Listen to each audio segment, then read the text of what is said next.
আব্বা, আজকে খুব মূল্যবান একটা বিষয় জানতে পারলাম। কি মূল্যবান বিষয় জানতে পারলি লালটু? জানতে পারলাম বেঁচে থাকার থেকে মরে যাওয়াই বেশি লাভ। কেডা কইছে তোর এমন কথা? কেডা আবার কবে?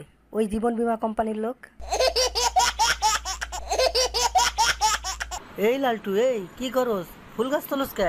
আঙ্কেল, কিছু ফুল লাগবে তো তাই। আরে বলো, ফুল লাগবে তো ফুল তোল, ফুল গাছ তোলস কে? আঙ্কেল, আপনি লিখে রাখছেন ফুল ছেঁড়া নিষেধ, ফুল গাছ তো তোলা নিষেধ না তাই। বাবা, তুমি টুনির সাথে আমার বিয়ে ঠিক করছো, কিন্তু আমি তো টুনিকে বিয়ে করতে পারবো না। কেন? টুনিকে বিয়ে করতে তোর সমস্যা কি? বাবা, টুনি খুব বদরাগী আর ঝগড়াটে মাইয়া। এরকম মায়াই তো দরকার রে লালটু। কেন বাবা, এরকম মায়া দরকার কেন? ইদানিং পাশের বাড়ির কোকিলার সাথে তোর মা ঝগড়া করে পেরে উঠছে না, তোর মার একজন সহকারী দরকার রে লালটু। তোমার মতো অকর্মা ছেলে আমার মেয়েকে বিয়ে করতে চাও? জানো প্রতিদিন আমার মেয়ের জন্য কত ভালো ভালো অফার আসে? আরে আঙ্কেল, প্রতিদিন আমার কাছেও 8 থেকে 10টা অফার আসে। তাই না? তা এত অফার তোমাকে দিচ্ছে কারা? গ্রামীণ ফোন, বাংলা লিংক, রবি, এয়ারটেল সব কোম্পানি দিচ্ছে। লালটু সাহেব, এবার আপনাকে শেষ প্রশ্নটা করছি, বলুন তো বাংলাদেশে এতগুলো টেলিভিশন চ্যানেল আসার কারণ কি? আপনারে কি আর কইতাম গো স্যার, আমাকে তো সে একটা চ্যানেল আছে না, সারাদিন কইতাম তাহে চ্যানেল আয় চ্যানেল আয়, হৃদয়ে বাংলাদেশ।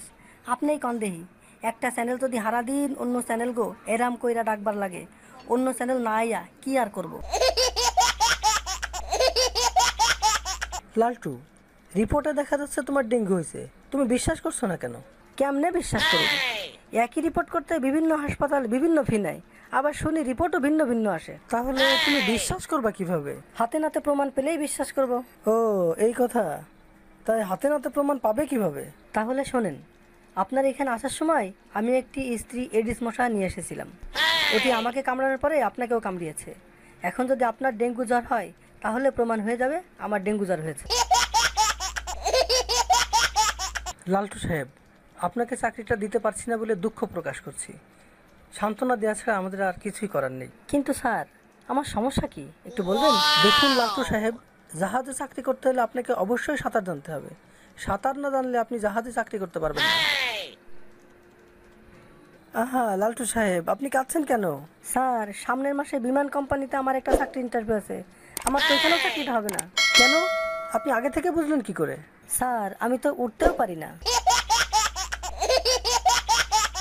লালটু সাহেব, আপনি বলছেন আপনি লিখতে পারেন কিন্তু পড়তে পারেন না, বিষয়টা ঠিক বুঝতে পারলাম না, একটু বুঝিয়ে বলবেন? একটি খাতা আর একটি কলম দেন, আমি বিষয়টা বুঝিয়ে দিচ্ছি। লালটু সাহেব, আপনি এটা কি লিখেছেন? আমি তো কিছুই বুঝতে পারছি না, একটু পড়ে শোনাবেন? স্যার, আপনাকে তো আগেই বলেছি আমি লিখতে পারি কিন্তু পড়তে পারি না। বন্ধুরা, ভিডিওটি ভালো লাগলে লাইক কমেন্ট শেয়ার করে আমাদের সাথেই থাকুন। এমন মজার মজার ভিডিও নিয়মিত দেখতে চাইলে আমাদের চ্যানেলটি সাবস্ক্রাইব করে বেল আইকনে ক্লিক করে রাখুন, তাহলে আমাদের দেওয়া ভিডিও সবার আগে পৌঁছে যাবে আপনার কাছে। ভিডিওটি দেখার জন্য অনেক ধন্যবাদ।